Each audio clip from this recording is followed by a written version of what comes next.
But what she never admitted was that she was doing it at the expense of her own children.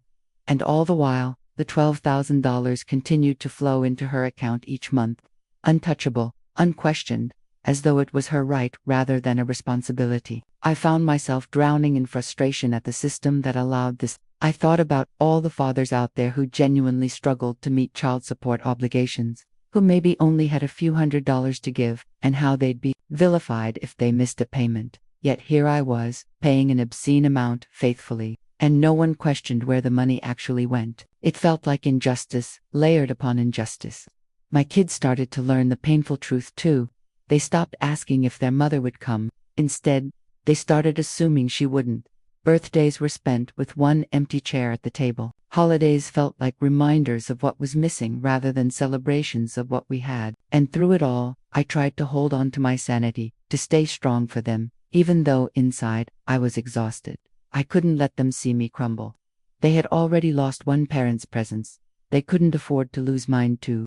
So, I swallowed my bitterness, my anger, and sometimes even my despair, and I turned it into determination. If she had chosen to abandon her role, then I would double down on mine. And though it was crushing at times, there was also a strange sense of pride that came with it, because no matter how much she tried to paint herself as the hero of her own story, I knew that when my children grew up, they would remember who actually stood by them, who actually tucked them in at night, who actually showed up when it mattered. The longer this went on, the more I realized that what hurt the most wasn't just the betrayal of her cheating, or even the financial burden of child support. It was the way she deliberately rewrote the story to make herself look like the victim. While my children carried the scars of her absence in silence, she started telling people that I was trying to buy the kids' love, that I was spoiling them to make her look bad, as if cooking them warm meals, taking them to doctor's appointments, or helping them with homework were somehow manipulative acts. The audacity of her claims would have been laughable if it hadn't been so damaging. There were even times she told the kids directly, in those rare moments she decided to show up, that I was turning them against her, that I was the reason they didn't feel close to her anymore. Imagine how confusing that must have been for a child to be gaslit into thinking that the parent who was actually raising them was somehow responsible for the other parent's neglect. And yet, despite everything, despite her cruelty, despite her absence, my children still longed for her. They still hoped that maybe this time she would change, maybe this time she would keep her promise. I can't tell you how many times I wiped away their tears after a canceled weekend visit.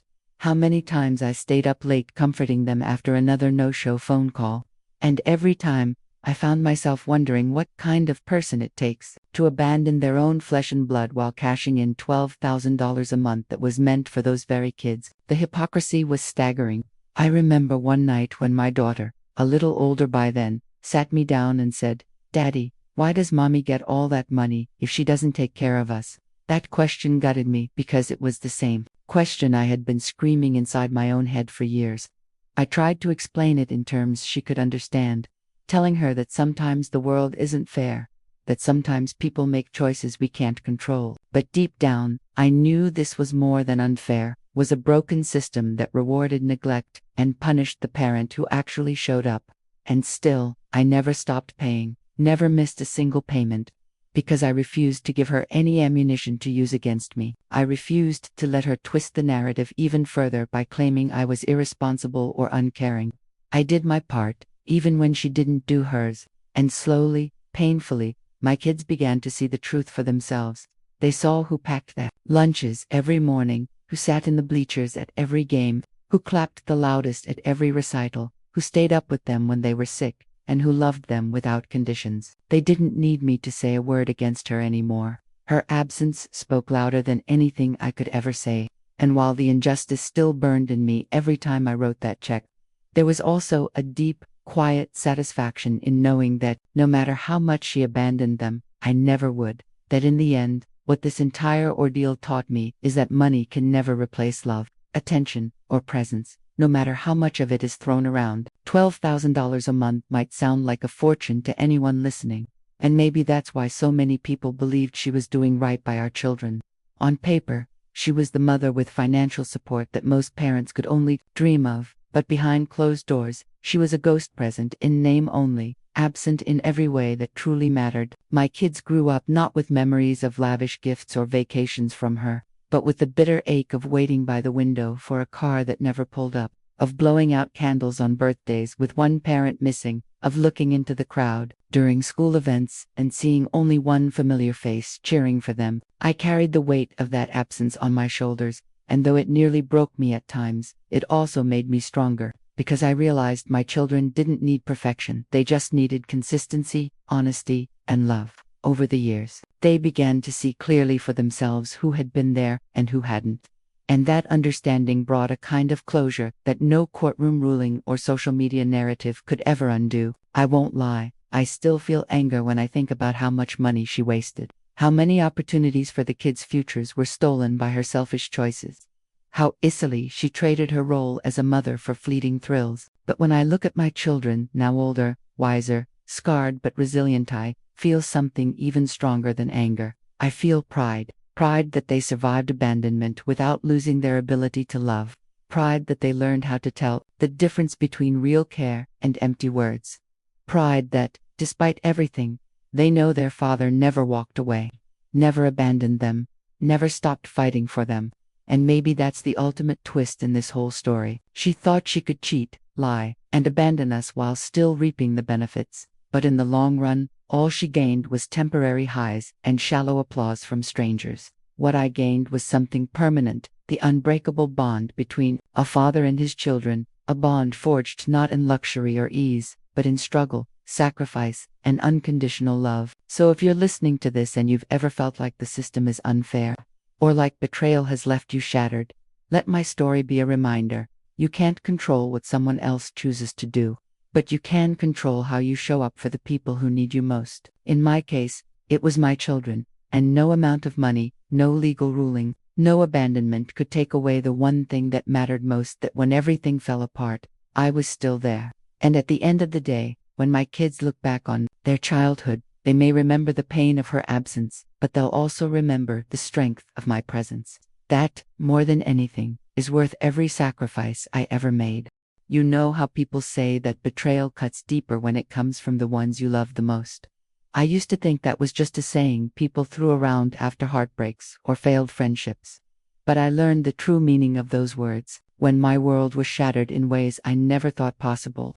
I never imagined that the very people I would risk my life for could stab me in the back so mercilessly, leaving me not only broken but questioning everything I ever knew about loyalty, love, and family. My story begins with something so pure, something born out of love and sacrifice, and yet it spiraled into one of the darkest, most painful experiences of my life. It all started when I found out my younger sister's kidneys were failing. She was just 27, still young, full of dreams, with a life ahead of her that I couldn't bear to see slip away. The doctors told us her condition was worsening quickly, and if she didn't get a kidney transplant soon, her chances of survival would become slim. As her older sister, I didn't even hesitate. Without a second thought, I offered myself for testing, and when the results showed that I was a match, I felt as if fate itself had chosen me to save her life.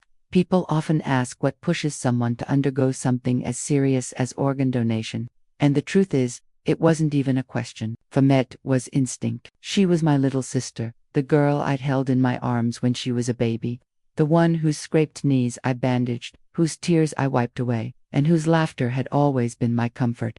To me, the risk didn't matter. All I wanted was to see her alive and smiling again. My husband, at that time, stood by me with what I thought was unwavering support. He held my hand during hospital visits, told me I was brave, and even joked that he was jealous of the bond my sister and I shared. I thought I was the luckiest woman alive, blessed with a husband who seemed to adore me and a sister I loved enough to give a piece of myself to. But if life has taught me anything, it's that appearances can be deceiving, and the people we think are closest to us can hide the darkest secrets behind warm smiles and comforting words. The day of the surgery arrived, and I remember being wheeled into that sterile, cold operating room with a strange mix of fear and peace inside me. Fear because I knew I was about to go through something life-altering, but peace because I knew it was for her, for my sister, for the bond we shared. I told myself that no matter how much pain I went through, seeing her healthy again would make it all worth it. I closed my eyes, whispered a prayer, and trusted the doctors to do their job. Hours later, I woke up groggy, my body aching in ways I had never felt before. It was as if every nerve inside me was screaming, reminding me of the part of myself I had lost. But when I opened my eyes and saw my family's relieved faces, I told myself it was worth it. My husband kissed my forehead tenderly, told me he was proud of me, and for a moment, despite the pain, I felt warmth in my chest. My sister's surgery was successful too, and the doctors said her body was responding well to the transplant. That moment felt like victory, like love had conquered everything. But little did I know that while I was lying there, vulnerable, healing, and depending on the two people I trusted most in the world, they were weaving a betrayal so deep that it would scar me for life. Recovery was nothing like I imagined. People often romanticized sacrifice, as though giving something of yourself for a loved one leaves you glowing with pride. But the reality was far harsher. The pain was constant, a dull ache mixed with sharp stabs every time I tried to move, and even breathing felt heavy.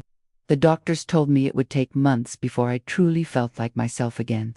I was confined to bed, stitched up both inside and out, trying to piece myself together while telling myself it was worth it.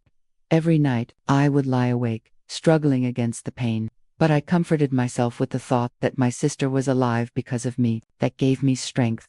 My husband brought me water, food, medicine at least in the beginning. He would smile and ask how I was doing, brush my hair back from my face, and tell me to rest. My sister too would stop by my room with that weak, but grateful smile, reminding me that she owed me her life.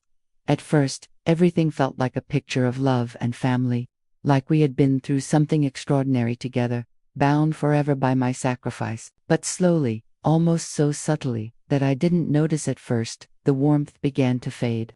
My husband's visits to my bedside grew shorter, his words less tender, his smile less genuine.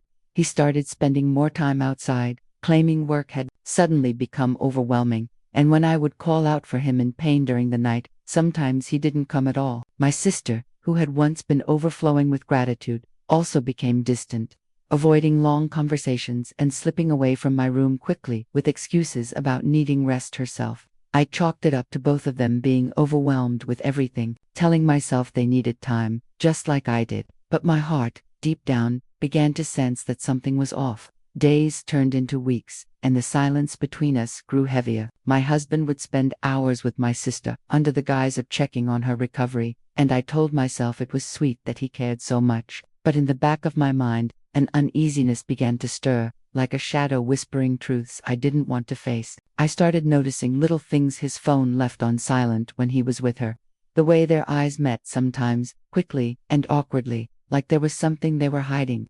My body was weak, my spirit tired, and I convinced myself I was imagining it all.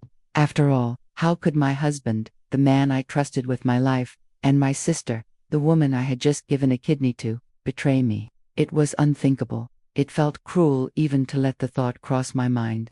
I buried my doubts, telling myself that paranoia was a side effect of painkillers and recovery, that my mind was playing tricks on me. But the truth has a way of clawing its way out no matter how deeply you try to bury it. And soon, I wouldn't just be doubting, it would hit me with the force of a storm, destroying everything I thought I knew about love and loyalty. The breaking point came one quiet afternoon when the house felt emptier than usual. I had just managed to sit up without help, a small victory for me after weeks of weakness. And I noticed that my husband wasn't around. Neither was my sister. At first, I brushed it off. They could have gone shopping, maybe a quick errand. But something inside me told me to get up, to push through the pain and follow that gnawing suspicion that had been tormenting me for days. Slowly, with shaky steps and a hand pressed against the wall for balance, I made my way down the hallway. I still remember the sound that first reached MIT was muffled laughter. Familiar voices mixed together, too close, too comfortable. I froze, my heart racing in a way the surgery never could have caused. My breath caught in my throat as I edged closer, the laughter turning into hushed whispers, followed by silence, the kind of silence that screams guilt. My body felt like it was betraying me. Again, sweat broke out across my forehead. My knees trembled, and a stabbing ache shot through my side, but I kept going. And then I saw them. My husband and my sister were in the living room, sitting too close, his hand lingering on hers, her eyes looking at him with something I had never seen before. It was the kind of look a woman gives a man she desires, not the innocent gratitude of a sister toward her brother-in-law. They didn't notice me at first, and I stood there frozen, watching the people I loved most in this world share an intimacy that shattered my heart into pieces. My first instinct was to scream, to demand answers, but instead, I stumbled back into the hallway, my legs nearly giving out under the weight of betrayal. I crawled back to my room, tears streaming down my face, convincing myself I had misunderstood, that the painkillers were making me hallucinate. But deep down, I knew, you can't mistake that kind of closeness, that kind of betrayal. That night, I lay in bed, staring at the ceiling, feeling a storm inside me. I replayed every moment in my mind, the way he had grown distant, the way she avoided my eyes, the hours they spent together while I was trapped in recovery. The pieces of the puzzle came together, forming a picture I didn't want to see. But I was still clinging to hope, to denial, to the belief that the people I sacrificed for could never hurt me this way.